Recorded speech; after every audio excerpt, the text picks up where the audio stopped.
નમસ્કાર મિત્રો, કે ચેનલમાં આપનું હાર્દિક સ્વાગત છે. હું દિનેશસિંહ રાઠોડ.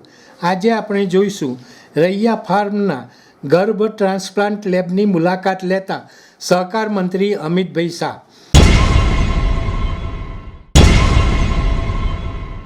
ગૃહ અને સહકાર મંત્રી અમિતભાઈ શાહે વાવ થરાદ જિલ્લાના દિયોદર તાલુકાના રૈયા ખાતે સ્થિત બનાસ ડેરીના ગર્ભ ટ્રાન્સપ્લાન્ટ લેબોરેટરીની મુલાકાત લીધી હતી. તેમણે લેબોરેટરીની કાર્યપ્રણાલી, ટેકનોલોજીકલ પાસાઓ તેમજ પ્રગતિ અંગે સંબંધિત તજજ્ઞો પાસેથી વિગતવાર માહિતી મેળવી હતી.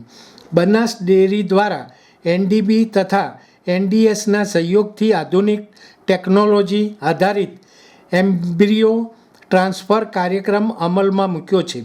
વર્ષ 2021થી રૈયા ફાર્મ ખાતે શરૂ થયેલી આ કામગીરી અંતર્ગત અત્યાર સુધી 700થી વધુ એમ્બ્રિયો ઉત્પન્ન, 522 એમ્બ્રિયો ટ્રાન્સફર તેમજ 83 સફળ ગર્ભધાન પ્રાપ્ત થયા છે. ઉપરાંત 40થી વધુ એલાઇટ વાછરડા ઉત્પન્ન કરવામાં આવતા આ પ્રોજેક્ટે મહત્વપૂર્ણ પ્રગતિ નોંધાવી છે.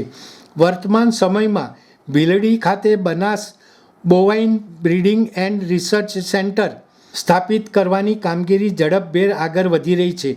અતિ આધુનિક એમ્બ્રિયો પ્રોડક્શન લેબોરેટરી સાથે આ કેન્દ્ર ઊભું કરવામાં આવી રહ્યું છે. નવી સુવિધા સંપૂર્ણ થાય ત્યારે સુધી રૈયા ફાર્મ ખાતે કન્ટેનર લેબોરેટરી દ્વારા તમામ કામગીરીનું સતત ચાલુ છે. રૈયા ફાર્મ ખાતે કાંકરેજ, ગીર, સાહિવાલ, રાઠી, મહેસાણા, મુરાહ અને જાફરાબાદી જેવી ઉચ્ચ ક્ષમતા ધરાવતા પ્રાણીઓ ઉપલબ્ધ છે, જેના આધારે એમ્બ્રિયો ઉત્પાદન તથા ટ્રાન્સફર પ્રક્રિયા સક્રિયપણે ચાલી રહી છે. તાજેતરમાં હાથ ધરાયેલા વિટ્રીફાઈડ એમ્બ્રિયો ટ્રાન્સફર ટ્રાયલમાં 32.25% ગર્ભધાન પ્રાપ્ત થવું પ્રોજેક્ટના ભવિષ્ય માટે અત્યંત આશાસ્પદ પરિણામ છે. આગામી સમયમાં 4000થી 10,000 એમ્બ્રિયો ઉત્પાદન કરવાનો લક્ષ્યાંક નક્કી કરવામાં આવ્યો છે, જેથી દેશના વિવિધ રાજ્યોમાં ઉચ્ચ ગુણવત્તાવાળી જર્મ પ્લાઝમ ઉપલબ્ધ થઈ શકે અને પશુ પ્રજનન ક્ષેત્રે ગુણાત્મક પરિવર્તન લાવી શકાય.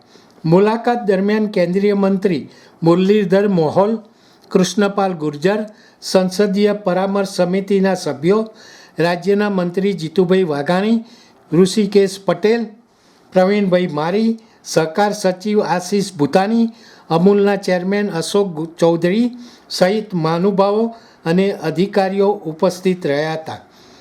દર્શક મિત્રો, અત્યારે આટલું જ.